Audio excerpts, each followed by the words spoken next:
os eminentes pares, o ilustre procurador, os advogados presentes, seleta assistência, as 1000 servidores. Havendo quórum, eu dou por aberta essa sessão. Justifico as ausências dos eminentes embargadores Eva Evangelista em viagem oficial e a desembargadora Regina, que está com a agenda pelo TRE. E dou por aprovada a ata da última sessão, realizada em 17/10/2018. Já anuncio também, senhores, que os processos dos itens 1 a 4 estão sendo retirados de pauta em razão da ausência justificada da eminente relatora, desembargadora Eva Evangelista.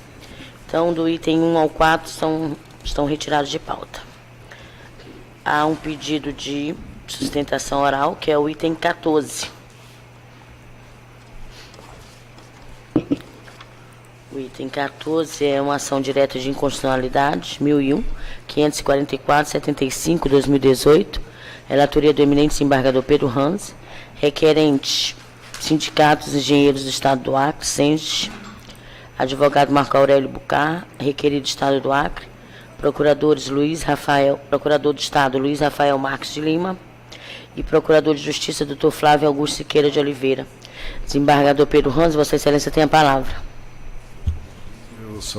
Bom dia a todos, eu sou do Vossa Excelência, senhora Presidenta, senadora Denise Bonfim, senhores desembargadores, senhoras desembargadoras, senhor Procurador, Luciano Barbosa, senhores advogados presentes, eu sou Procurador do Estado, e os demais presentes, e os senhores servidores que nos acompanham nesse julgamento. Aqui, senhores, é um processo já também julgado nesta corte, já encaminhado. Aqui é do Sindicato dos Engenheiros do Estado do Acre. Ele requer a declaração de inconstitucionalidade do artigo 1º da Lei Complementar Estadual 333, de 15 de março de 2017, que alterou os artigos 17, inciso 1 e 2, da Lei Complementar Estadual 154, de 8 de dezembro de 2005. A questão da alíquota, levando o percentual de 14% a alíquota de contribuição previdenciária do regime próprio de previdência social dos servidores públicos do Estado do Acre.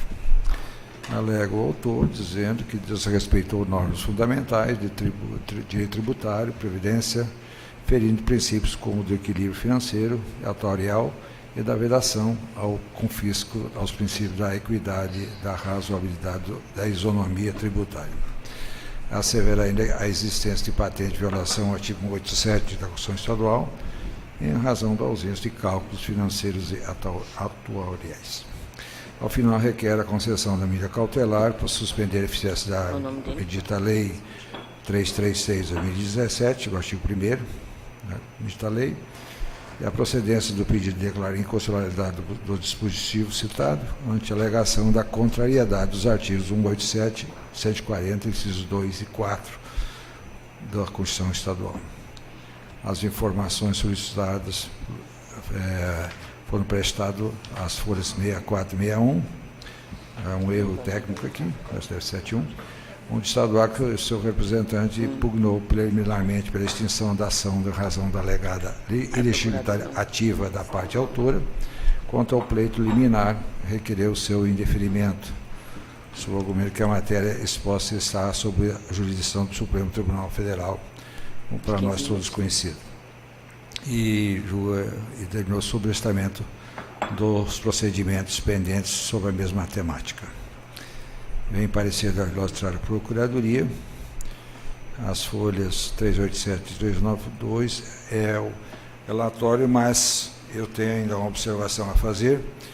Agora pela manhã o Estado do Acre, através da sua Procuradoria, impetrou uma petição que não está nos autos, por isso eu estou trazendo aqui de forma oral, alegando a suspeição, com fundamentos, que eu não vou aqui citá-los, do ilustre desembargador Luiz Vitório Camolês, nos termos do 144 e 145 do CPC, em virtude de haver proposta pela Associação dos Magistrados do Acre, a ADIM, 100, o 1000-944-88-2017, cujo objeto, a causa de pedir e o pedido são idênticos a esta ação declaratória de inconstitucionalidade. Então, ele pede a suspensão do ilustre magistrado, que eu ainda examinei, que não chegou, o ilustre procurador veio despachar comigo agora.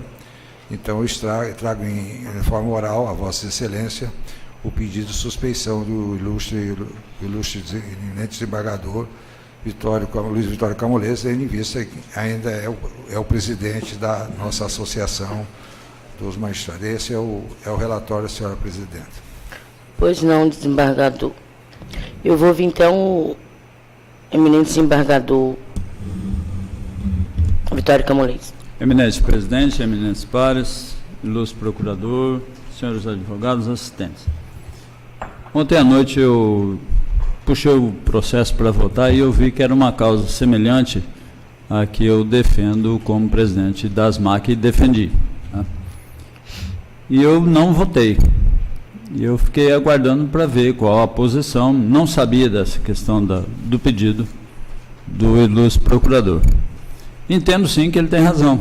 Evidente, não posso postular algo que ainda em curso e chego aqui e vou votar, isso fica muito evidente. Né? Então, o senhor se dá para me afasto do processo, sim, até para manter a lisura do Tribunal Pleno. Pois não, muito obrigada, doutor. Então, pedido de impedimento do desembargador Luiz Camolês, feito pelo Estado e reconhecido pelo desembargador Luiz Camolês, que se afastou da demanda. Pois não, então, com a palavra agora, o ilustre procurador, doutor Marco Rogério, né? Vinícius? Luiz Rogério, pelo prazo regimental de 15 minutos. Bom dia a todos. Basicamente, a manifestação é para referendar as teses já analisadas nas informações. Só um minutinho.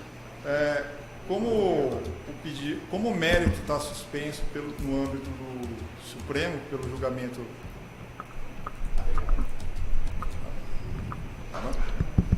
Alô?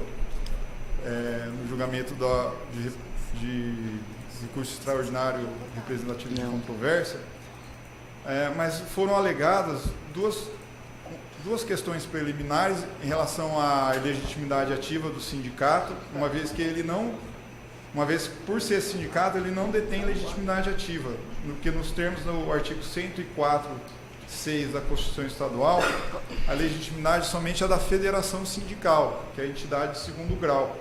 E como o sindicato é entidade de primeiro grau, faltaria a legitimidade. E, além da ilegitimidade ativa, também, no caso, falta pertinência temática nessa a propositura da ação, uma vez que o sindicato ele está propondo uma ação que não defende todo o interesse da classe, sim apenas uma parte, não sei se é a maior ou a menor parte, mas é só uma parcela. E nos termos da jurisprudência do STF, a pertinência tem que ser total do objeto o objeto que defende o sindicato, com os interesses da classe dele, com a propositura da ação. Então, não faltaria essa pertinência. Não obstante, se vier superado essas questões preliminares, o pedido cautelar também precisa ser, também defendemos o não provimento do pedido cautelar. Por quê? O que se analisou é que o pedido de inconstitucionalidade formal basicamente tem por base o fato de que a mensagem que o governador enviou à Assembleia Legislativa não mencionava o estudo atuarial específico do Estado, e sim um estudo de âmbito nacional do problema do déficit previdenciário nacional. Não obstante a mensagem ter mencionado esse problema de âmbito nacional e de conhecimento de todos, nos autos foram juntados, não um, mas dois estudos atuariais do regime próprio de previdência do Estado do regime próprio de previdência do Estado do Acre. E dentro desses estudos, é possível verificar que em 2016, que foi o ano que precedeu a propositura do projeto de lei, o déficit atuarial do regime próprio era de 309 milhões. A arrecadação era de 259 milhões, o custo de gastos com os benefícios era de 569 milhões, o que restava um déficit de 309 milhões, que era e é ainda coberto esse déficit por recursos próprios do Estado, sendo que esse déficit ele representa mais que 77% do custo do regime próprio. Então, os números do estudo atuarial, eles mostram o real problema previdenciário do Estado e a necessidade desse aumento.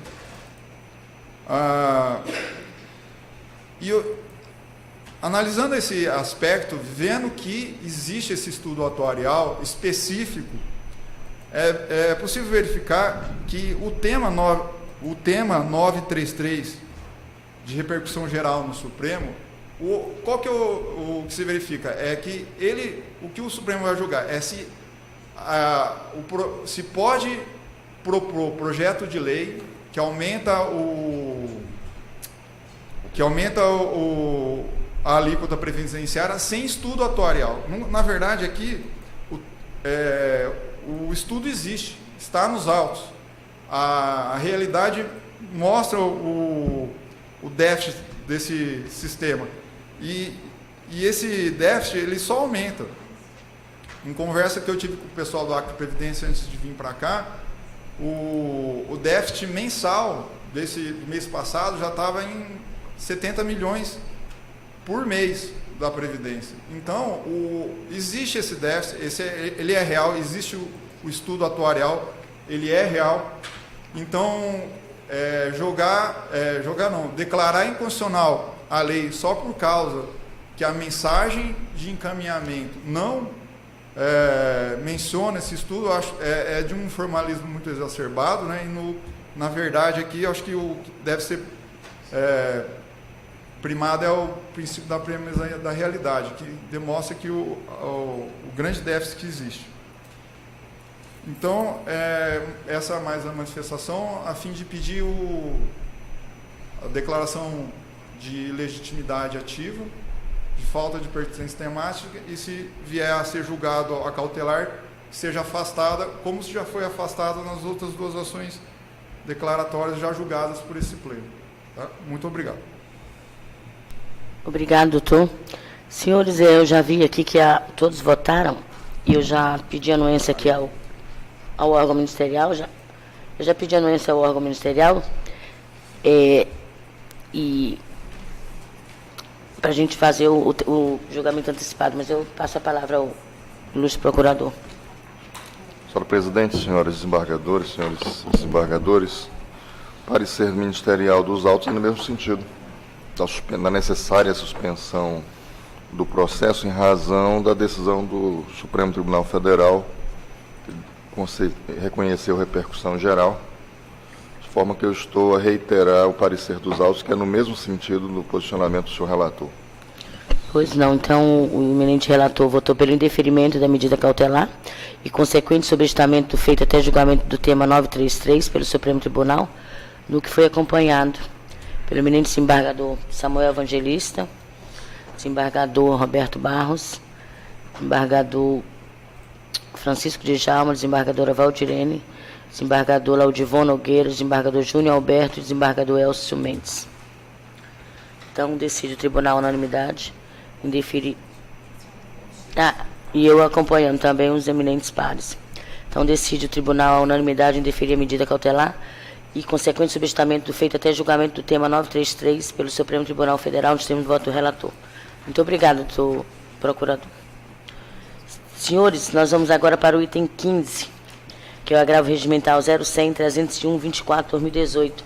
Relatoria do desembargador, eminente desembargador Laudivon Nogueira, embargante José Augusto Gomes da Cunha, advogados Everton José Ramos da Frota, Elton Frank Silva dos Santos, Mário Rosas Neto, Atami Tavares da Silva, Efraim Santos da Costa, Saulo de Tasso, Rodrigues e Eduardo Vinícius Santos de Araújo.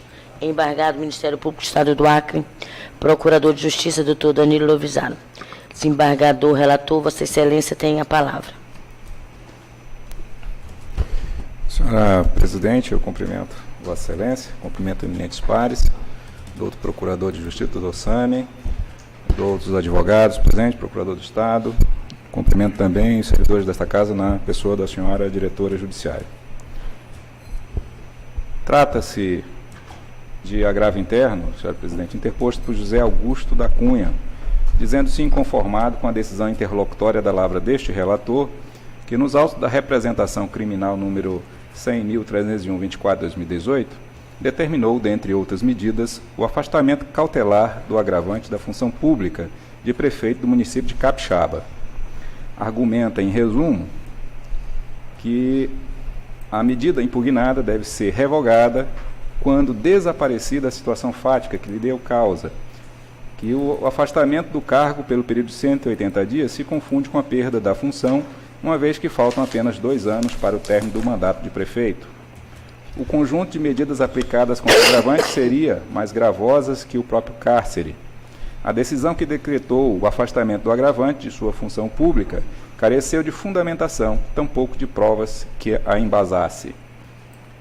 O agravante, diz ainda, entregou espontaneamente todos os documentos solicitados no curso do inquérito e está colaborando com a Polícia Federal, de modo que seria necessário seu afastamento com o objetivo de evitar que ele influa na investigação. As alegações da Polícia Federal são baseadas nos depoimentos de servidores municipais insatisfeitos que anteriormente compunham cargos de livre nomeação e foram exonerados pelo prefeito. O inquérito foi instaurado há mais de 56 dias, sem que o agravante tenha concorrido para a demora exacerbada na conclusão da investigação, de modo que os prazos descritos no artigo 10 do Código de Processo Penal foram extrapolados. O depoimento de Edna Maia não teria credibilidade, considerando que foi prestado após sua exoneração do cargo de secretária de Saúde.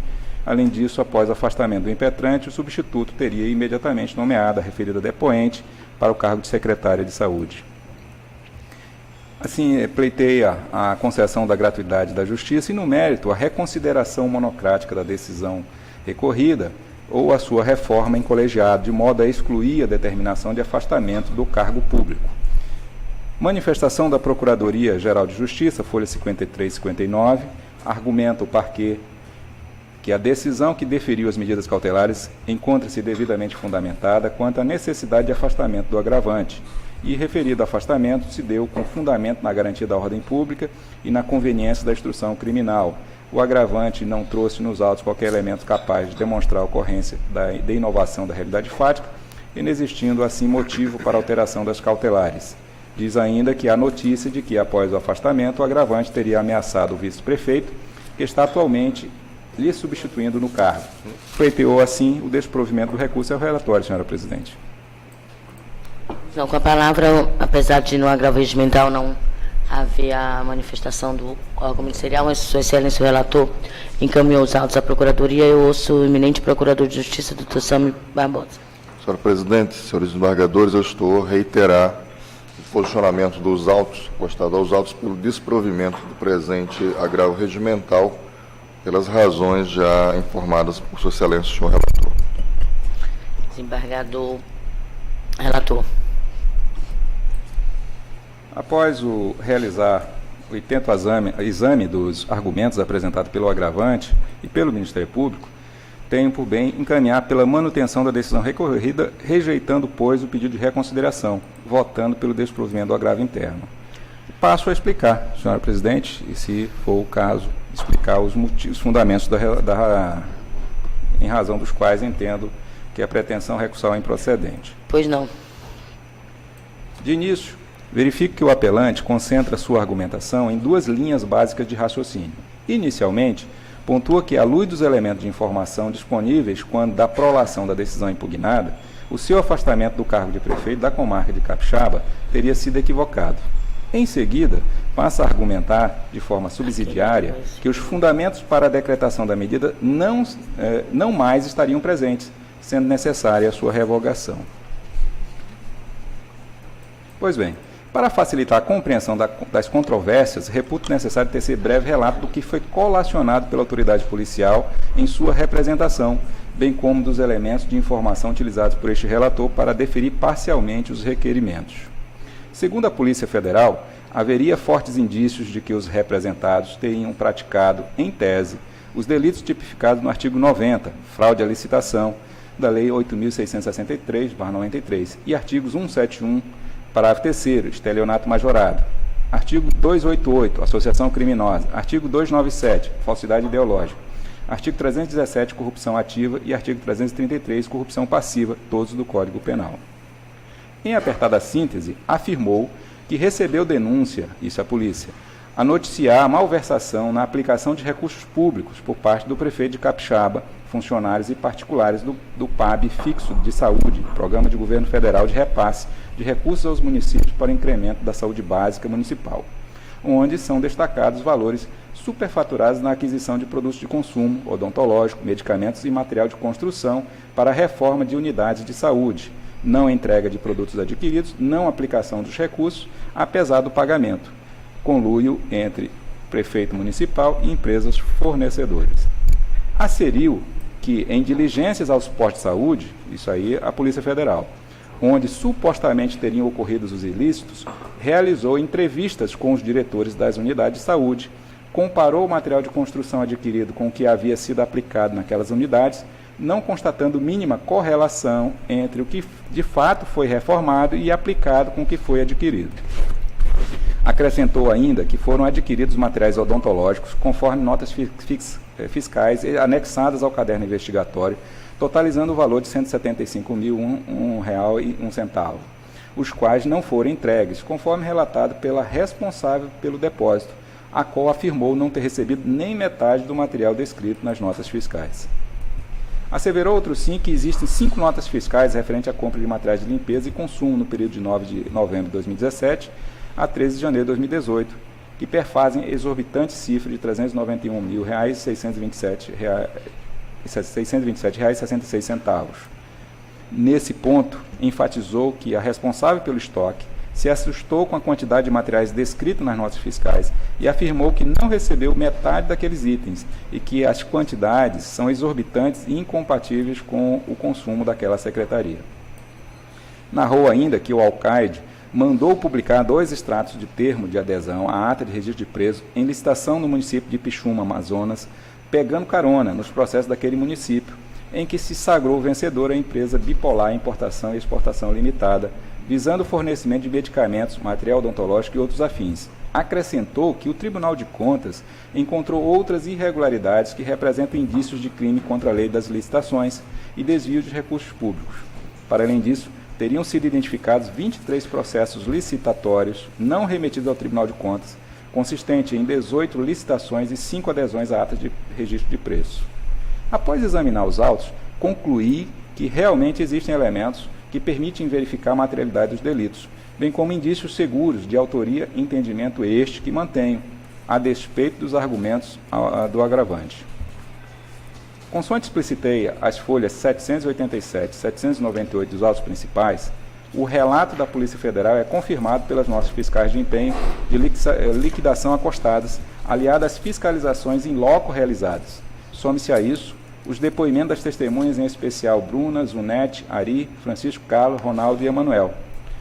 E aqui eu cito o depoimento da Bruna Kaline Moraes de Souza, que foi prestado na Polícia Federal, em que ela disse que é dentista na Prefeitura de Capixaba, que é responsável pelo depósito onde são armazenados os materiais odontológicos e é a única que possui a chave desse depósito. Uma pequena sala onde esse material é armazenado e que nunca recebeu ou atestou recebendo de materiais odontológicos ou da Secretaria de Saúde, que, perguntado sobre a aquisição do material odontológico realizado ao final de 2017, especificamente canetas e brocas de uso odontológico, afirmou que nenhum material lhe foi entregue, que nunca recebeu ou atestou o recebimento desse material, que nunca viu esse material em depósito, E perguntado se ainda em abril, maio de 2017 poderia ser que teria sido entregue quase 2.000 brocas, afirma que não, que nunca viu em depósito essa quantidade, que igualmente nunca viu no depósito pelo qual é responsável canetas odontológicas.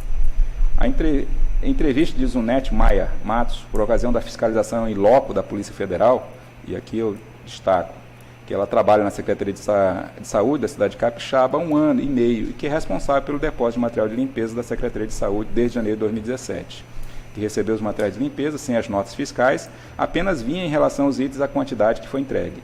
Que de posse das quantidades de materiais descritos nas notas fiscais, afirmou que não recebeu nem metade do que ali descrito, que recebeu em torno de 60 a 80 caixas de desinfetante, a mesma quantidade de detergente líquido, 50 caixas de sabão em barra, 10 fardos de inseticida, 100 caixas de água sanitária, 60 caixas de copos descartáveis, e aí ela vai elencando. E ela diz que a secretária Irene disse à depoente que teria que fazer um pedido de R$200 mil de material de limpeza para ser consumido em 6 meses, e que fez um pedido para durar em torno de 6 meses, porém o valor não chegou a R$50 mil. Que a secretária alterou as quantidades de materiais para completar o valor de R$200 mil, mesmo sabendo que era incompatível com o consumo do órgão. O depoimento do Ari Marques da Silva, prestado também na Polícia Federal, e que ele disse que foi chefe de gabinete do então prefeito de Capixaba, senhor José Augusto, entre 2 de janeiro de 2017 a 11 de maio de 2018. Mais adiante ele diz que então o declarante Massinho, bem como a secretária de Saúde, à época, a senhora Irene, orientaram o prefeito informando de que o município não poderia custear os procedimentos e que, passado algum tempo, mais de 1 mês, acredita que em outubro e novembro, data da tentativa de confirmar, recebeu ordem do prefeito para fazer um contato com o empresário Renato, proprietário da empresa MR Distribuidora, pelo telefone, para pegar com ele o dinheiro para pagar o tratamento médico da esposa do vereador Gideão na Santa Casa de Misericórdia. Que então ligou para Renato e marcaram a primeira vez que ele pegou uma primeira parcela no escritório Renato, localizado no bairro Morada do Sol, que foi até ele e pegou o envelope fechado, lacrado, contendo dinheiro, e levou o envelope para dentro de uma sala, contou o valor e confirmou que havia metade do valor, ou seja, 9 mil. Que na segunda vez encontrou o Renato num posto de combustível da Petrobras, localizado em frente ao mercado, Meio Cantinho, na Via Verde, próximo ao canil da Prefeitura de Rio Branco, que de posse desse segundo envelope realizou o mesmo procedimento, entregando a José Alex, que novamente entregou para sua secretária contar, e confirmando que a segunda parcela contemplava o total remanescente, deu por quitada a dívida mediante recibo, da mesma forma que novamente entregou ao prefeito, também na casa dele, que buscou com o Renato e entregou a José Alex esse envelope em 27 de 12 de 2017. Depoimento prestado por Francisco Carlos na comissão do inquérito na Câmara Municipal de Capixaba. E aí diz lá, o senhor trabalhou na reforma do posto de Barriga? Aí ele, Francisco Carlos Araújo, sim, ele diz, sim, na parte elétrica. Nessa reforma, o senhor utilizou 120 interruptores, 80 tomadas, 300 lâmpadas. E ele diz, não utilizei essa quantidade. O senhor tem conhecimento se parte desse material está guardado em algum depósito no município? E ele diz, não no depósito. Não, no depósito tem material elétrico para iluminação pública da administração. Aí perguntado, o senhor tem alguma colocação a fazer que não tenhamos perguntado, mas que considera importante colocar? E ele diz, não. O que eu tenho a dizer é que eu solicitei através de memorando de solicitação, ele foi entregue, que todo o material foi utilizado na obra, não restando materiais para ir ao depósito. Também depoimento prestado por Ronaldo Pereira de Oliveira na comissão de inquérito. E aqui ele diz que ele trabalha na prefeitura e que, perguntado a ele se ele era o pedreiro responsável pela reforma do posto de Barriga, ele disse, não, eu fiz apenas o forro, a parte da calçada que foi feito com algumas pessoas. O material utilizado, brocha, balde, colher de pedreiro, esse material era da prefeitura, era seu. Ele disse que era dele. Isso aqui é para explicar que havia um material lá, mas que era dele, que não era um material que tinha sido entregue em razão de licitações. Seguindo aqui adiante, também um depoimento de Emanuel Lima de Souza, na comissão também, que na prefeitura prestou o serviço de que ele disse, de pintura. Quantas latas de tinta o senhor utilizou? De 2 latas de 18 litros para as paredes e 1 para as calçadas, e 6 galões de 3.600. E ele disse, esse material que o senhor utilizou era seu? Ele disse, as ferramentas de mão de obra eram da prefeitura. Foram 4 pincéis de 2 rolos grandes. Foi utilizado a argamassa? Não, apenas uma lata. Também mostrar a diferença entre o que foi licitado e o que foi utilizado. Como se percebe, é perfeitamente possível inferir dos depoimentos colhidos pela autoridade policial que há fortes indícios de aquisição material para o ente mirim em quantidade muitas vezes superior à necessária para a realização de suas atividades, tendo efetivamente entregue apenas uma fração dos bens adquiridos a despeito de haver pagamento da integralidade dos contratos. Para além disso, é possível inferir que o alcaide estaria intermediando o pagamento de despesas hospitalares realizadas em estabelecimento privado, em nome do município, em benefício de terceiros, sem qualquer procedimento formal, utilizando para isso valores disponibilizados por empresário, cuja empresa figura como parte dos contratos investigados pela Polícia Federal. Deve-se destacar igualmente que nos documentos que instruíram a representação é possível verificar a posição da assinatura do agravante de diversas notas de empenho, como por exemplo as notas folhas 74, 317, 324, 330, nas quais este autoriza o empenho das despesas com a aquisição de produtos que posteriormente verificou-se que não foram entregues, quadro a evidenciar a materialidade do crime de fraude à licitação, falsificação de documento público. Do contejo dos documentos sobreditos documentos, verifique-se ainda que os beneficiários de tais pagamentos são as pessoas jurídicas citadas na representação, o que está a demonstrar vínculo entre os representados a fim de cometerem ilícitos. No que diz respeito aos crimes de corrupção ativa e passiva, a materialidade está consubstanciada nos depoimentos das testemunhas, em especial testemunha Ari Marques, constante a folha 225 e 228 dos autos principais, no qual consta que o agravante determinou que a testemunha fosse buscar, em mais de uma oportunidade, valores em dinheiro no escritório de um representante de uma das pessoas jurídicas citadas na peça inaugural, para realizar pagamento de tratamento de saúde do cônjuge de um vereador daquele município. Ressalto que, embora o agravante tente desqualificar os depoimentos de algumas testemunhas, as que por ele foram elencadas nas razões do agravo e em seu pedido de reconsideração não são as mesmas testemunhas indicadas nos autos da representação, de forma que, por óbvio, reportados depoimentos não correspondem aos que influenciaram na conclusão da decisão recorrida. Por esta linha de intelecção, a medida de afastamento do agravante do cargo de alcaide municipal se justificou diante de indícios de que este está a se valer da sua função para alterar os fatos investigados, providenciando o envio tardio dos materiais empenhados, ou seja, posteriormente começaram a aparecer os materiais que não tinham sido entregues. E isso foi identificado pela Polícia Federal. E liquidados, ou seja, não entregues no tempo e no modo oportuno. Isto como medida de alterar a verdade fática, além da tentativa de cooptar possíveis testemunhas e amealhar apoio político para evitar possíveis punições. Nesse sentido, a testemunha Edna afirmou em sede policial que está sendo providenciada a entrega de bens adquiridos e não entregues, como o material odontológico adquirido no fim do ano passado, porém não tinha sido entregue. Acrescenta ainda que no depósito da Secretaria de Obras, onde fica armazenado o material de construção daquela secretaria, misteriosamente, após a fiscalização da Polícia Federal, apareceram 2 kits de canetas odontológicas que não tinham sido entregues. Ao fim, arremata afirmar que a Bruna está sendo pressionada, assim como a depoente estão pressionando as pessoas que foram chamadas pela Polícia Federal para depor.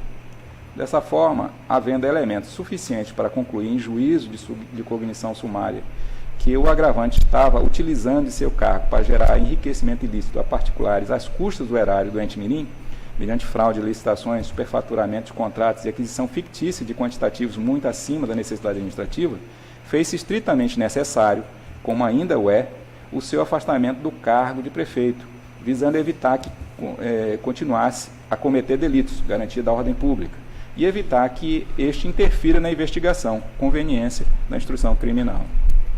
Nesse particular, consoante explicitado na decisão recorrida, observa-se que o Superior Tribunal de Justiça já assentou ser possível o afastamento do prefeito municipal de suas funções cautelarmente com fundamento no artigo 319, inciso 6 do Código de Processo Penal, especificamente em razão de fortes indícios de corrupção ativa e fraudes em licitação. E eu cito aqui um precedente do STJ nesse sentido. Firmada a possibilidade de prolação da medida impugnada, percebe-se a obviedade, o equívoco das teses segundo as quais o afastamento do cargo pelo período de 180 dias se confundiria com a perda da função pública. e o agravante está sofrendo grande dano político em razão da medida. Primeiro, um detalhe: a decisão determina até 180 dias, ou seja, até o momento que fosse necessário para concluir as investigações e que essas não sofram as interferências que se quer evitar. E eu digo, neste particular, é evidente que o afastamento cautelar do alcade por 6 meses, devidamente justificado e fundamentado, não implica perda de sua função, considerando que o período de seu mandato remanescente, quando da prolação da decisão, ultrapassava 2 anos. Além disso, o eventual prejuízo político decorrente do afastamento do agravante não é justificativa para sua manutenção do cargo, se verificado, como de fato está, que a sua permanência pode resultar prejuízo para a investigação e eventual reiteração de práticas criminosas. Teratológico, igualmente, afirmar que o afastamento do exercício de cargo público seria medida mais gravosa do que a prisão. Além de o próprio Código de Processo Penal disciplinar que as medidas do artigo 319 são alternativas menos restritivas do que o cárcere, é óbvio que proibir determinado indivíduo de exercer determinada função não lhe tolhe a liberdade de locomoção no mesmo grau que um clausuramento em uma cela. Havia uma alegação de que o afastamento é mais gravoso do que a prisão. E eu dizia, não é mais gravoso. Tanto não é mais gravoso que o próprio legislador ordinário, ao estabelecer esta possibilidade no Código de Processo Penal, definiu como sendo uma alternativa à prisão. E não faria sentido uma alternativa que seja tão eficiente para o objetivo pretendido, que é prevenir algum fato, e ser mais gravoso. Enfim, pontuo que, de tal qual explicitado acima, as investigações da Polícia Federal estão, mesmo em juízo de cognição sumária, trazendo a lume indícios da existência de complexo esquema de corrupção envolvendo diversos agentes públicos e empresários, de modo que o atraso de pouco mais de 20 dias para a conclusão de inquérito não é, por si só, justificativo para levantar cautelares determinadas na decisão recorrida. Neste particular, cumpre rememorar que, no esteio da jurisprudência do Superior Tribunal de Justiça, os prazos para a formação da culpa não são absolutos, sendo admitida a prorrogação das investigações quando estas se revelarem de elevada complexidade. Tampouco havendo que se falar em revogação de medidas cautelares quando o prazo do inquérito não ultrapasse o limite do razoável e não seja atribuível ao judiciário ou a órgão da persecução penal. Cito também precedente neste sentido. Então, senhora presidente, com esses fundamentos é que encaminho no sentido de desprovimento do agravo interno, como voto.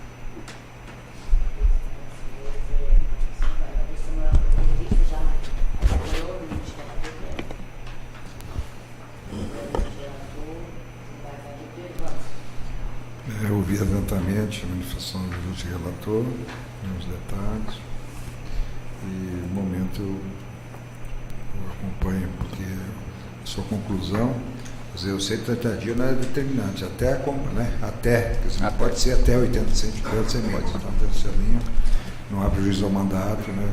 Apesar de fazer o investigatório, eu acompanho o seu relator. Desembargador Roberto Barros acompanhou o relator. Desembargador Francisco de Jalma. Desembargadora Valdirene. Com o relator, excelência. Desembargador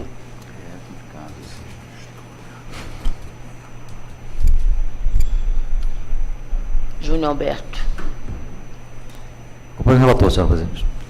Desembargador Elcio. Com o relator. Desembargador Luiz Camolei. Com o relator. Com o relator. Então, decide o tribunal, unanimidade, negar provimento ao agravante regimental nos termos do voto do relator. Gostaria de registrar aqui a presença do doutor Tribunal de Contas, o doutor Ribamar. Bem-vindo nessa corte. Senhores, agora voltando ao... Tem mais? Voltando à nossa pauta ordinária, o mandado de segurança, o item 5 da pauta, mandado de segurança 0-102-146-96-2015. Relatoria do eminente desembargador Pedro Hansi, impetrante Nilda Romualdo Vieira, advogado Douglas Jonathan Santiago de Souza, impetrado governador do Estado do Acre e comandante-geral da Polícia Militar, procurador do Estado Hélio Varela de Albuquerque Júnior, procuradora de Justiça, doutora Gisele Mubarak.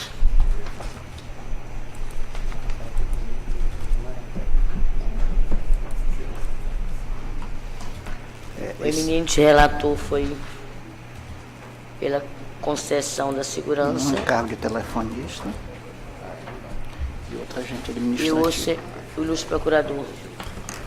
Senhora presidente, eu reitero os cumprimentos para reiterar também o parecer dos autos pela denegação da segurança. Denegação.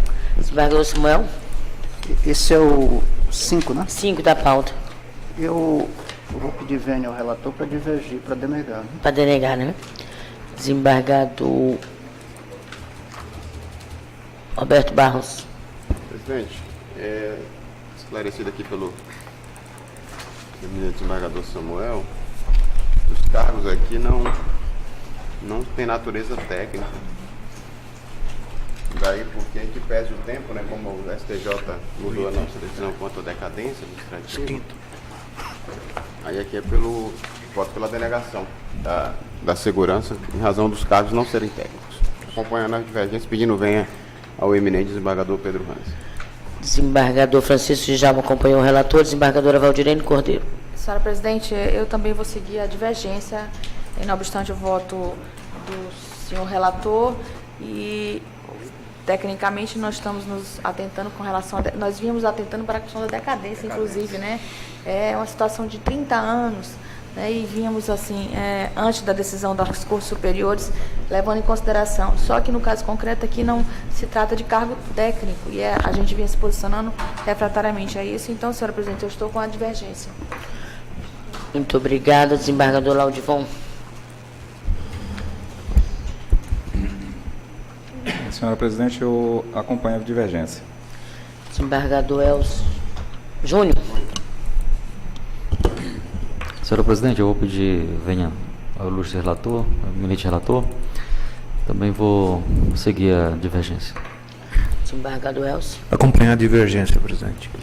Desembargadora, eu vou pedir vista do processo para melhor examinar essa questão. Embora já haja maioria em relação à divergência, eu me comprometo a trazer o processo na próxima sessão, vou examinar melhor a questão. Com a divergência. Com a divergência, né? O que é cargo de telefonista? Que a gente administrativa. Decide o tribunal.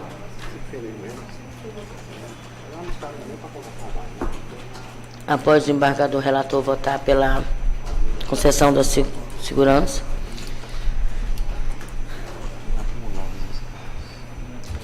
os demais desembargadores pela denegação da segurança, pediu vista ao desembargador Francisco Djalma. Comprometendo-se a trazer na próxima sessão, né?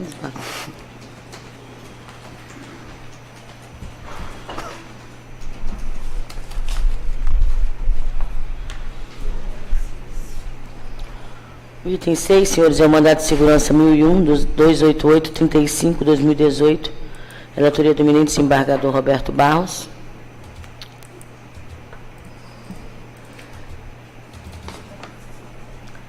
Roberto Barros, impetrante Lisete Tavares da Silva, impetrado governador, SGA, Secretaria Estadual de Saúde, procurador Dr. Maico Figali Maia e procurador de Justiça Álvaro Luiz Pereira.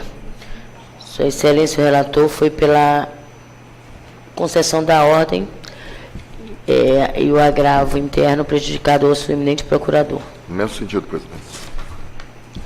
No que foi acompanhado pelo eminente desembargador Samuel Evangelista, Pedro Hans, Francisco Djalma, Valdirene Cordeiro, Laudivon, Júnior Alberto, Elcio e Luiz Camolês. Então, decide o tribunal na unanimidade conceder a segurança de termos do voto do relator. O item 7, mandado de segurança 1001, 319-55-2018, também relatoria do eminente desembargador Roberto Barros. Aqui é impetrante Valdemir Ferreira de Almeida, advogado Isaac da Silva Almeida, impetrado governador do Estado do Acre, SGA, e secretário de Estado, Maico Figali Maia, procurador, e a procuradora de Justiça, Patrícia de Amorim Rei. Sua Excelência, foi pela concessão da segurança. Eu ouço procurador. Mesmo sentido, presidente. Pois não, no que foi acompanhado pelo eminente desembargador Samuel Evangelista, Pedro Hans, Francisco de Djalma, Valdirene Cordeiro, Laudivon Nogueira, Júnior Alberto, Elcio e Luiz Camolês. Então, decide o tribunal, na unanimidade, conceder a segurança em termos do voto do relator. O oitavo, então, fica prejudicado em razão do julgamento do mandado de segurança do item 7. O 9, mandado de segurança 1001-638-23, também da relatoria do eminente desembargador Roberto Barros, impetrante Eudeci da Silva Costa, Ismael Marcel da Costa Filho é o advogado, impetrados governador, SGA, secretário de Estado de Saúde, o procurador Dr. Maicon, e o procurador de Justiça, o Dr. Edmar Monteiro. Sua Excelência, aqui foi pela concessão da ordem. Eu ouço o eminente procurador. No mesmo sentido. Desembargador Samuel Evangelista, acompanhando o eminente relator Pedro Hans.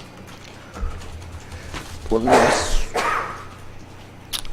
desembargador Francisco de Djalma, Valdirene, o desembargador Laudivon, é contrário pela denegação da segurança. Eu tenho uma questão, gostaria de pontuar aqui em relação à minha divergência. Pois não. Vossa Excelência tem a palavra. Senhor presidente, este caso, ele suscita um debate bem interessante, porque diz respeito sobre várias hipóteses que nós estamos enfrentando diante da jurisprudência sedimentada no STJ e que também vem se consolidando aqui nesta Corte. E, para facilitar a compreensão, eu fiz aqui já alguns destaques. O que a jurisprudência vem dizendo? Primeiro, são duas situações em relação àqueles candidatos que estão aprovados dentro do número de vagas e os que não estão aprovados dentro do número de vagas. Com relação aos candidatos que são aprovados dentro do número de vagas, podemos dizer que há direito líquido certo à nomeação após expirado o prazo do concurso. Isso aí é tranquilo, é uma matéria pacífica nesta Corte, inclusive. Outra situação é do candidato aprovado fora do número de vagas ou no cadastro reserva. Então, e é nesta situação que surgem várias hipóteses diversas. São várias situações. A primeira situação que eu destaco seria aquela do candidato que está fora do número de vagas ou no cadastro reserva, que não tem direito líquido certo à nomeação após expirado o prazo do concurso. Se já expirou o prazo do concurso, ele está no cadastro reserva e não pode ser nomeado. A outra situação é que ele também não teria direito líquido certo se houver a remoção de algum dos candidatos aprovados dentro do número de vagas, porque a remoção não abre vaga. Isso também é uma matéria tranquila aqui. E isso, dentro ou fora do prazo de validade do concurso, não vai fazer diferença. A terceira hipótese aqui seria o candidato que também não vai possuir direito líquido certo à nomeação, se houver a exoneração do candidato que estava dentro do número de vagas, que foi nomeado e tomou posse.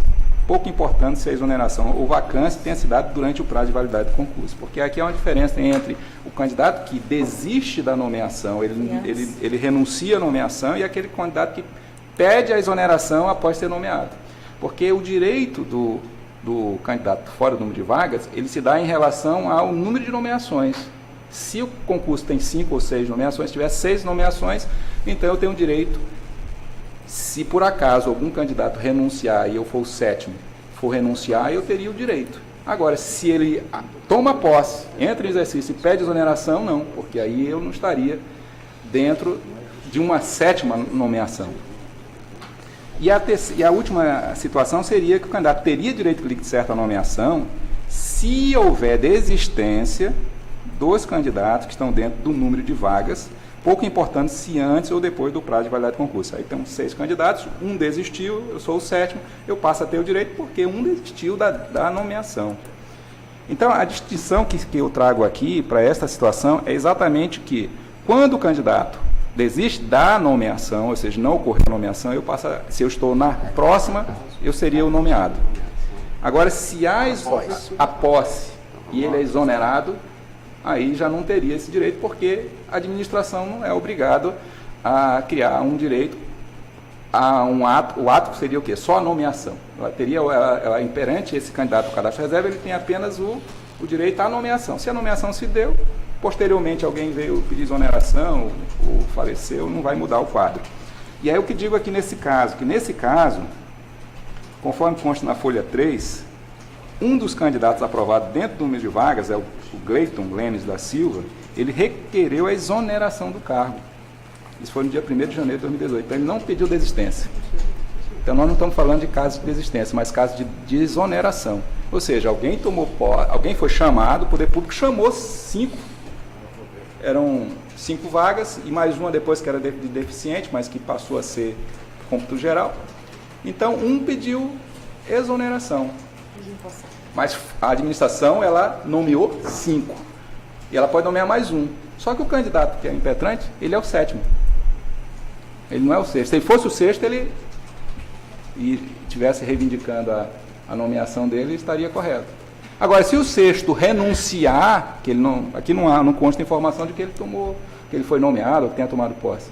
Se ele renunciar à nomeação, aí o 7º passa a ter direito líquido e certo. É essa questão que eu estou querendo pontuar, porque há uma distinção entre a desistência e a exoneração.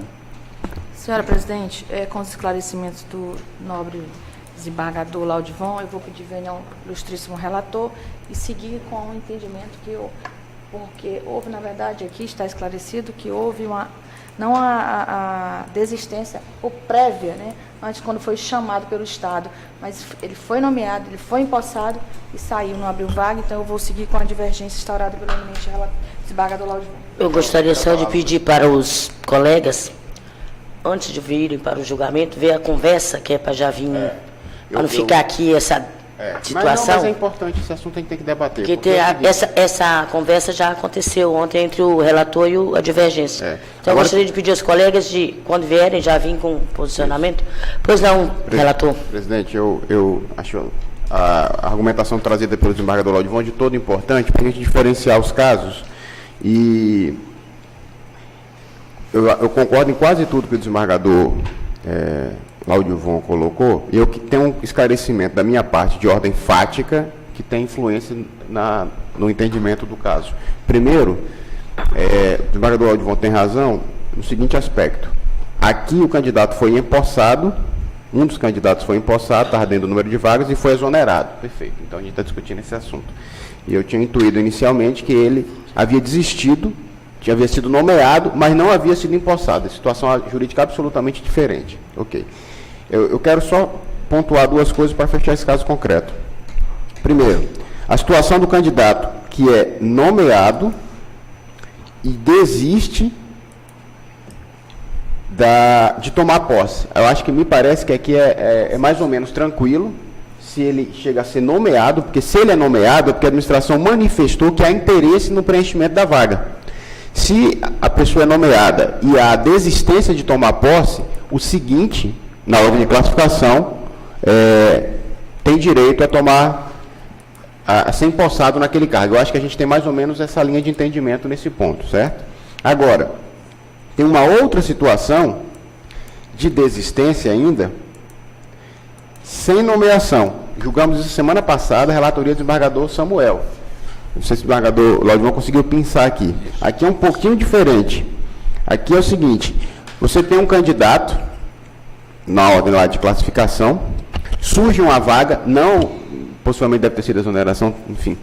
Aí ele está na frente, vamos lá que ele seja são 5 vagas, enfim. Tem o 6º e o 7º. Eu sei que no caso do desembargador Samuel, o candidato estava na frente, desistiu. Só que desistiu após a expiração do prazo. Mais de um mês depois do concurso. E a gente entendeu de como a desistência se operou após a expiração do prazo de validade do concurso, a administração não tinha direito. Ou seja, na verdade a pessoa saiu da frente para dar o lugar para o de trás. Foi isso que aconteceu naquele caso do desembargador Samuel. Eu até bati com o Elcio e tal, diferente do caso dele, do desembargador Djalma. Agora, é a primeira vez que a gente está tendo a oportunidade aqui de discutir uma outra coisa, que é a exoneração. Ou seja, o candidato é nomeado, empossado, e aí entra em exercício. Já estando em exercício, em tese, a administração cumpriu ali, encheu aquelas vagas que ele deliberou. Só que aquele cargo, ele pediu exoneração do cargo. E eu tinha entendido no voto que, como ele pediu exoneração do cargo, surgiu a vaga. Mas antes ou depois do prazo de expiração? no meu entender, no caso aqui, foi dentro do prazo de validade. O desembargador Laudivon parte de uma premissa que, nesse caso, pouco importa se é antes ou após a validade do concurso. É isso, desembargador, que eu entendi? Então, assim, esse caso é muito precioso, porque eu entendo que, como houve o pedido de exoneração, aquela vaga que a administração disse que originariamente queria preencher, ela voltou a existir. E aí a pessoa, eventualmente, teria direito a disputar aquela vaga porque o concurso ainda é válido. Se tivesse ocorrido essa exoneração após a validade do concurso, aí, no meu entender, não há mais direito à nomeação, porque a administração chamou a pessoa e alguém pediu para sair. Senão a gente ia até o resto da vida nomeando gente sempre que alguém pedisse exoneração, entenderam? Então esse é o detalhe desse caso. A vaga foi preenchida, ele pediu exoneração, um deles, dentro da validade do concurso. É por isso que eu creio que, neste caso, me parece que haveria o direito à nomeação. Mas é um tema sensível, porque o que o desembargador Laudivon coloca? É a história se há direito líquido e certo da pessoa se ver nomeada para aquele cargo, ou se, tendo a administração já nomeado a pessoa que efetivamente foi aprovada dentro do número de cargos, ela cumpriu a sua missão, e o que está de fora ficaria na esfera da conveniência e da oportunidade da administração dizer assim, olha, eu queria selecionar 6, eu selecionei, eu chamei os 6. O pacto com os concursados era esse, eu precisava de 6 e selecionei e chamei os 6. Você é o 7º, você não estava aprovado dentro do meu rol. Essa, eu acho, creio que é a visão do colega. E a minha visão é que ele precisa de nomear 6 pessoas. E como saiu um, no meu entender, o seguinte teria direito. Então é um tema muito relevante. E eu vou, conforme eu vou voltando nesses processos, eu vou fazer que nem desembargador Laudivon, eu vou anotando as situações para eu não me perder no negócio. E creio, inclusive, colegas, a gente está sempre muito atropelado, mas assim, que nessas matérias de concurso, o desembargador Pedro é um entusiasta da ideia, que nós pudéssemos, a partir de um determinado momento, destacar isso, julgar como incidente de processo repetitivo e começar a criar precedente, para a gente tentar ir estabelecendo as rotas objetivas para os casos iguais e não darmos decisões conflitantes.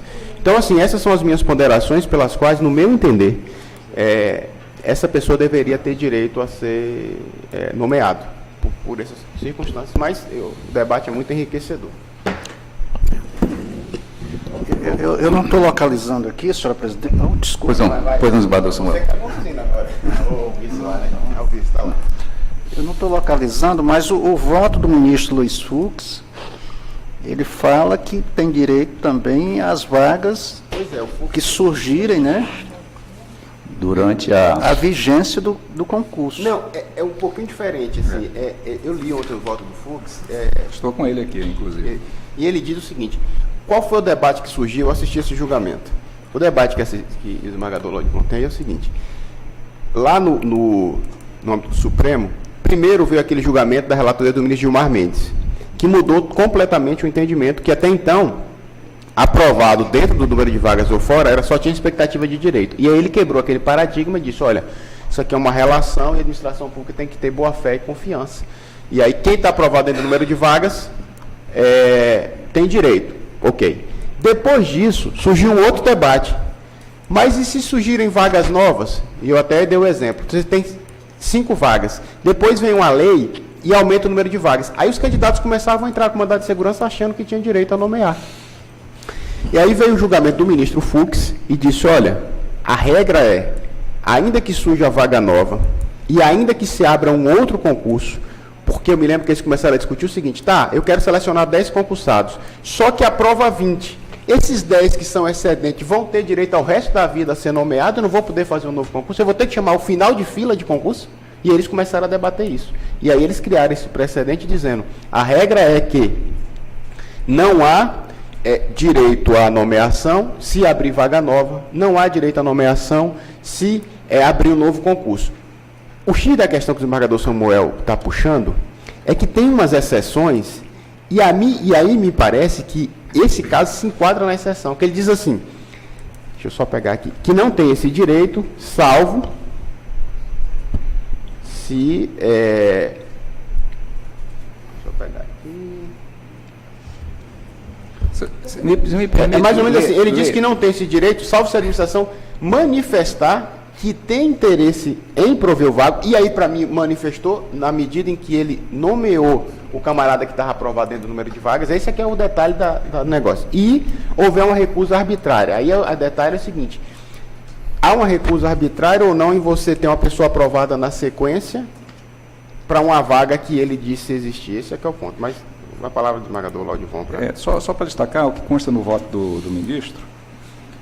Ele diz assim: a tese objetiva assentada em sede desta repercussão geral é de que o surgimento de novas vagas ou abertura de novo concurso para o mesmo cargo durante o prazo de validade do certame anterior não gera automaticamente o direito à nomeação de candidatos aprovados fora das vagas previstas no edital. Aí ele vem a ressalva.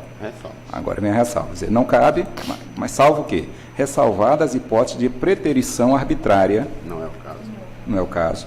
E motivada por parte da administração, caracterizadas por comportamento tácito ou expresso do poder público capaz de revelar a inequívoca necessidade de nomeação do aprovado durante o período de validade do certame, a ser demonstrado de forma cabal pelo candidato. É que eu acho que o ponto que nós estamos divergindo é o seguinte: se são 6 vagas, elas foram providas, mas aí eu entendo que a necessidade da administração permanece. É isso. Roberto. Agora, se ele abre mais 4 vagas, ou seja, é vaga nova, ou seja, para além de 6 seria vaga nova, entendeu? Eu entendo que ele está dentro das vagas originárias, esse aqui é o ponto. Desembargador Roberto Bartolodivon, analisando aqui a petição inicial, eu constatei o seguinte: que ele quer computar no número total de vagas, foram 5 vagas para ampla concorrência e uma vaga para portador de deficiência. Só que, em relação a essa vaga para portador de deficiência, não foi provida. Isso. E ele está contabilizando esse número de 6, né, para alcançar... Para entrar. Aqui no caso, desembargador, a vaga, a 6ª vaga, é porque o edital já preveu. Se o edital não prevê, ele está fora. Até em controvérsia, eu, desembargador. Mas o edital prevê que, se não houver portadores de deficiência, será ampla concorrência? Ampla concorrência, isso. Expressamente, Então ele tem razão. Então essa primeira parte do meu voto ele passou a existir 6 vagas porque não houve. O edital prevê. O desembargador Roberto, com a palavra agora, o desembargador decano desta corte. Não, nós estamos na discussão aqui, mas eu havia acompanhado, sim, o voto do desembargador Roberto, entendendo que houve a manifestação inequívoca da administração, né, quando ele fez a nomeação. Agora, desembargador Laudivon, isso aqui seria somente para os aprovados nesse concurso, né? Os que estão fora da lista dos aprovados, isso é do cadastro reserva.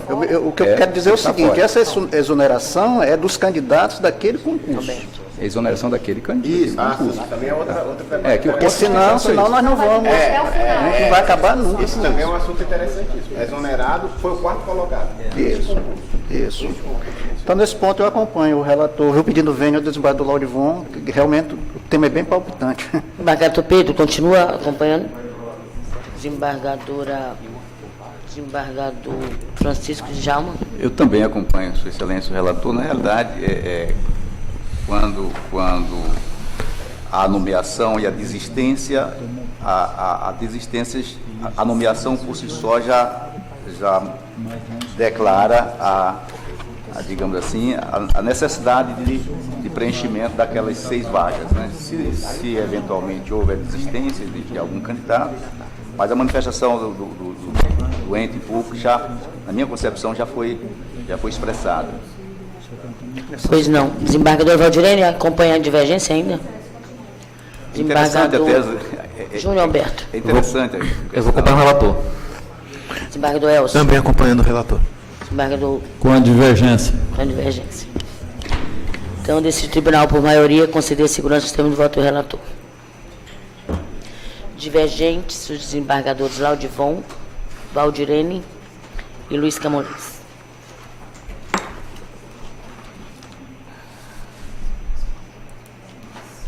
Dez senhores da pauta, revisão criminal 10.001, 96, 22 de 2018. Relatoria do eminente desembargador Roberto Barros.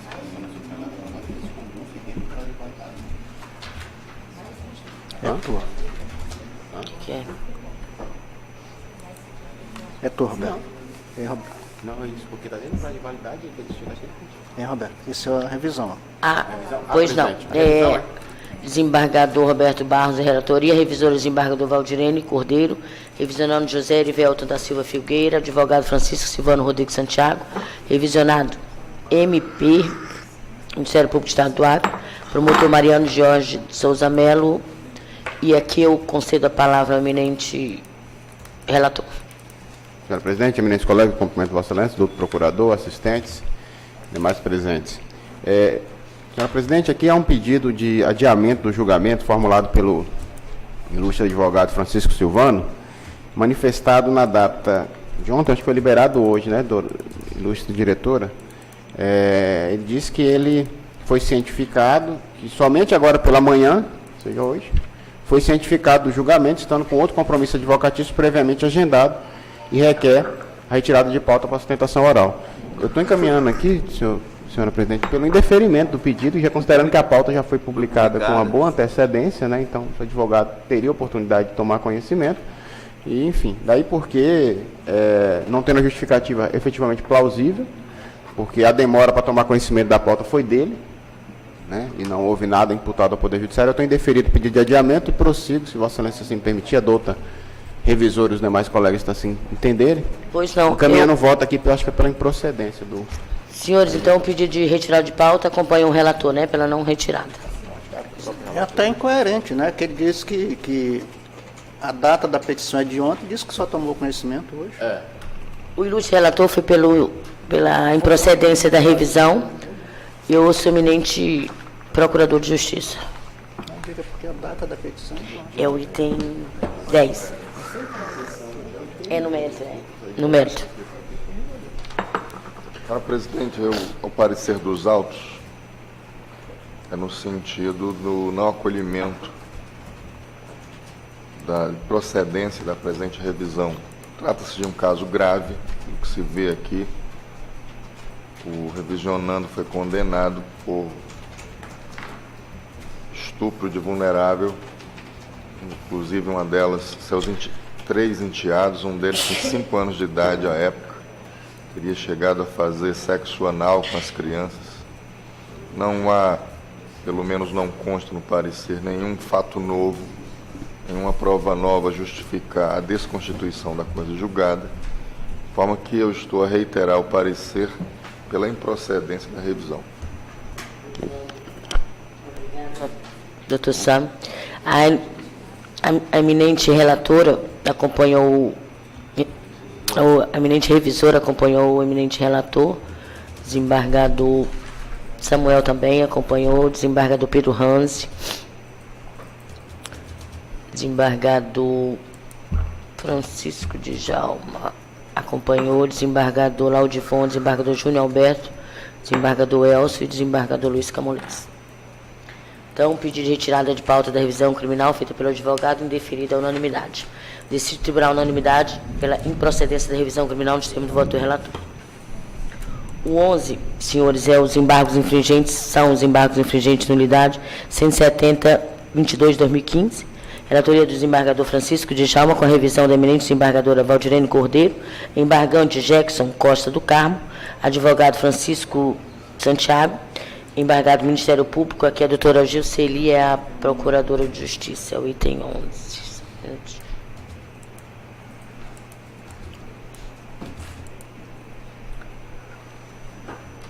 O eminente relator foi pelo conhecimento e não provimento dos embargos. Eu ouço o ilustre procurador. Meu sentido, senhor. A desembargadora revisora acompanhou o eminente relator, desembargador Samuel Evangelista, desembargador Pedro Hans é divergente, né, desembargador? Mantendo a posição da Câmara, desembargador Roberto Barros. É o item 12. 11. 11, A relatora está acompanhando o relator. Aliás, a revisora está acompanhando o relator, né? Eu acompanho o voto do relator. Esclarecimento. Pois não. Desembargador. Laudivon acompanhou o relator, desembargador Júnior Alberto, desembargador Elcio. Acompanhe. Desembargador Camolês.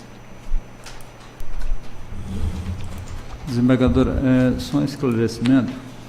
Eu vi aqui o item 11 e 12 são mesmo? Não, são... Porque a pauta que eu recebi são os mesmos dados. Não. É verdade. Não, as partes O número são... do processo o número- é igual, mas o nome das partes Mas um é que São é partes 5.001, 5.002. São embargantes diferentes. diferentes. É o mesmo é o mesmo processo. processo que embargante distintos. Ah, tá. Por isso até que eu não tinha votado. Na hora que eu vi, eu fiquei na dúvida, eu falei, não, vou solicitar. Aí, nesse caso, então, eu vou acompanhar a desembargadora Valdirene, que é revisora, né? Nesse Eu caso, estou ela tá seguindo o acompanhando. relator. Nesse caso, ela está seguindo. Ela acompanhou o relator. O relator é o desembargador Djalma. É. A divergência é o desembargador Pedro Hans, que votou de acordo com o que vota na Câmara. Isso. Sim, acompanha o relator. Pois não.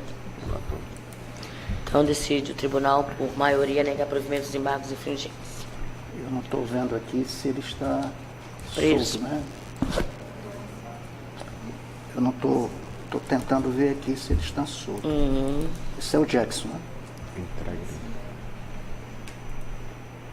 É o 4 meses deve estar fechado. É o Jackson. Jackson Costa do Carmo. Eu vou ver, desembargador, aqui, a diretora vê, né? O senhor está vendo? Se tiver solto, se pedir mandado de prisão, né?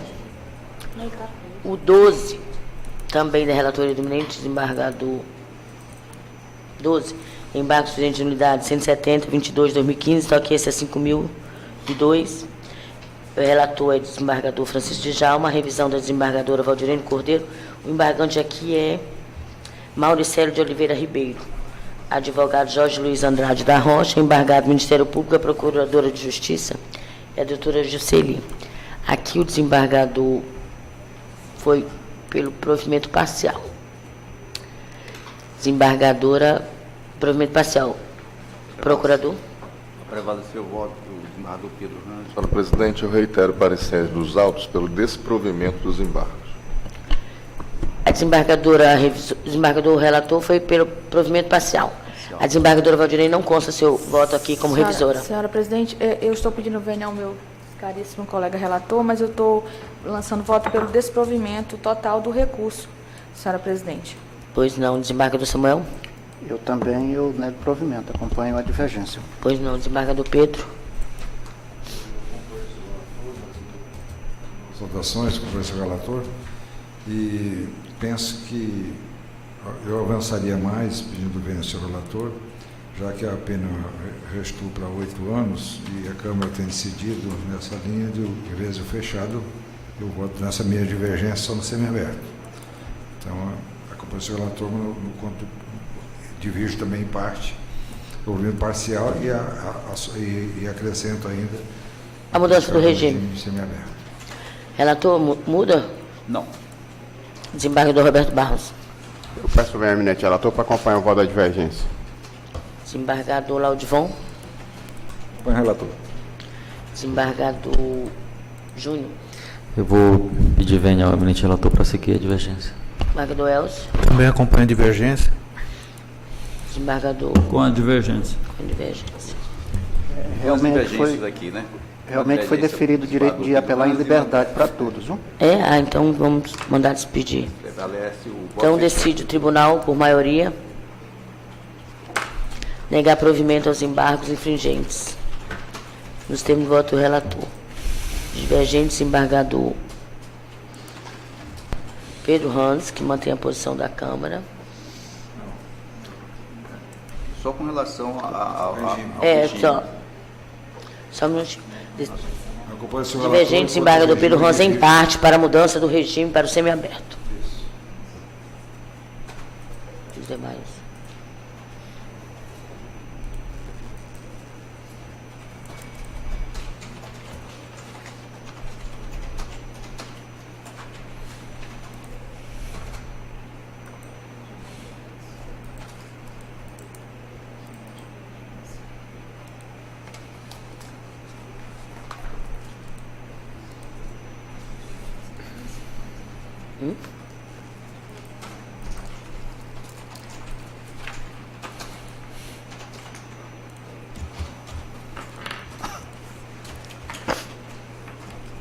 Valdirene, que é a relatora, revisora.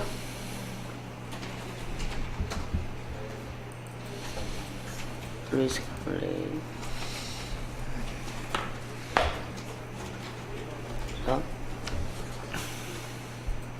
Então, divergentes foram a revisora, desembargador Samuel e Luiz Camolês.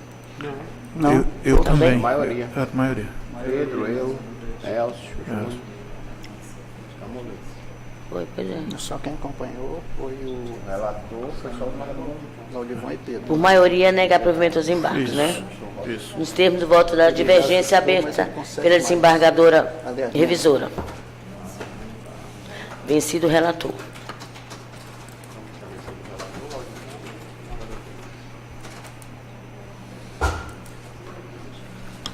Pois. Item 13, embargos infringentes de unidade 46.12.81/2017, também da desembargador Francisco Djalma, com a revisão da desembargadora Valdirene Cordeiro, embargante Wellington Santos Flores, embargado Ministério Público do Estado do Acre, promotor de justiça doutor Marcos Galina e a procuradora de justiça doutora Gisele Mubarak, item 13.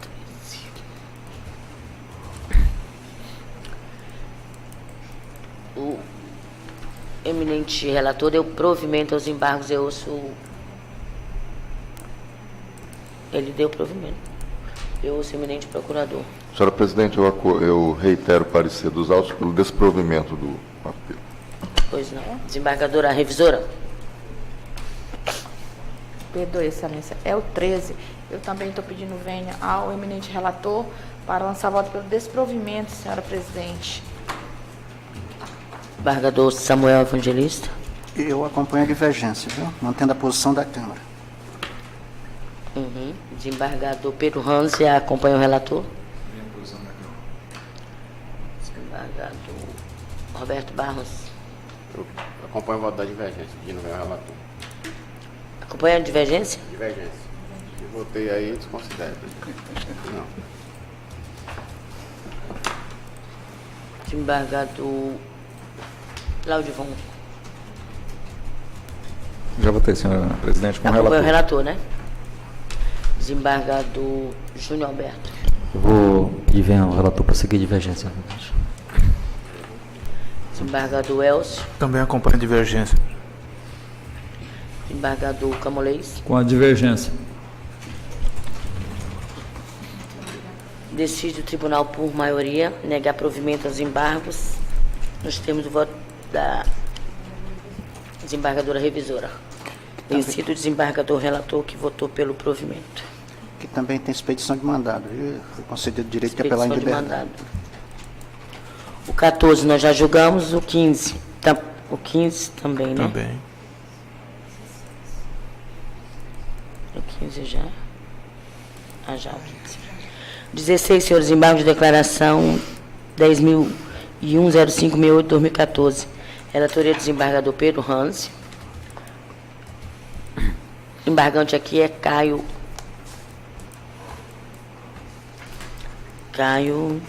Lohan Oliveira Rocha. Defensor público é o doutor Rodrigo Chaves, embargado do Estado do Acre.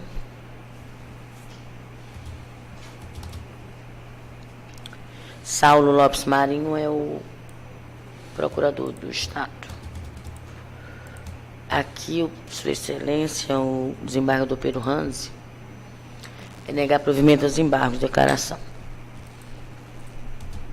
sendo acompanhado pelo eminente desembargador Samuel Evangelista, Roberto Barros, Francisco Djalma, Valdirene. Também, excelência, estou seguindo. Rejeição. Desembargador Laudivon também, desembargador Júnior Alberto, desembargador Elcio, Também acompanho. desembargador Luiz. Com o relator. Então, negar provimento aos embargos. O item 17, senhores, é o agravo regimental 1001, 288-35-2018. Relatoria do desembargador Roberto Barros. Prejudicado, né? Está prejudicado esse, então, né? Porque foi julgado o principal. Ok, então. Senhores,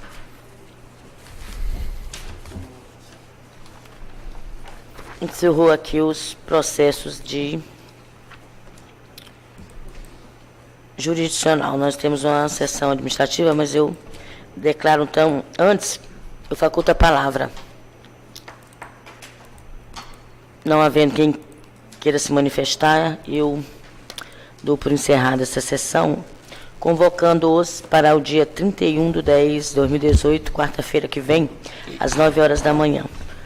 E concedo ao ilustre procurador, não há, vai ter o pleno administrativo. Se Vossa Excelência quiser se retirar, pode. Aí já desejo bom final de semana, tá bom? Obrigada.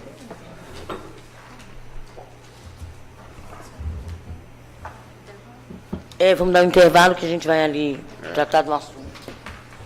Olha aqui, ó.